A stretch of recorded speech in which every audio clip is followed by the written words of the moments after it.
అందరికీ నమస్కారం. ముందుగా నా గురించి చెడు ప్రచారం చేయటంలో ముందున్న ప్రతి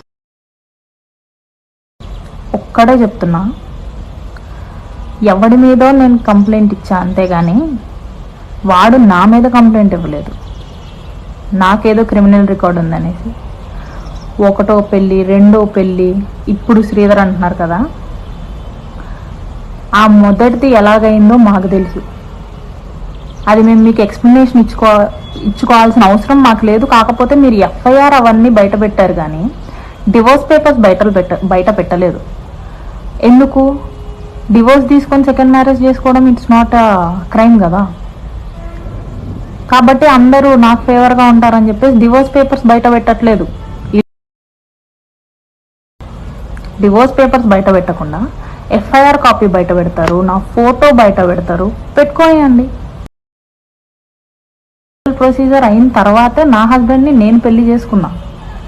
నా హస్బెండ్కి నాకు ఎన్నైనా ఉండొచ్చు, కానీ మా మధ్యలోకి వచ్చింది ఈ. లేకపోతే దూరం ఉన్నామో దగ్గర ఉన్నామో మాకైతే డివోర్స్ జరగలేదు. మధ్యలో వచ్చి నాశనం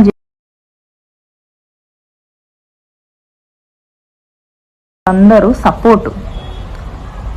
వీళ్ళందరూ నా ఈ పక్క విషయాలు ఎందుకు వెతుకుతున్నారంటే, మెయిన్ విషయమైన శ్రీధర్ గురించి నా గురించి మాట్లాడితే నేనే నెగ్గుతాను కాబట్టి, అట్లా నేను నెగ్గకూడదని చెప్పేసి నా మీద ఎంత బ్యాడ్గా పోర్ట్రేట్ చేయాలో అంత బ్యాడ్గా పోర్ట్రేట్ చేసి ఇలాంటివన్నీ రిలీజ్ చేస్తున్నారు. కానీ నేను లీగల్ ప్రొసీజర్ అంతా కంప్లీట్ చేసిన తర్వాతనే నేను మా ఆయన్ని పెళ్లి చేసుకున్నాను.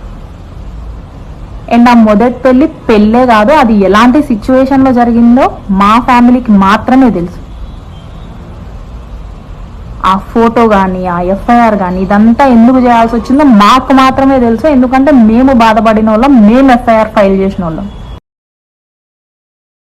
నేను చెప్పుకోవాల్సిన అవసరం లేదు. కాకపోతే you are curious about my life కాబట్టి నేను చెప్తున్నా.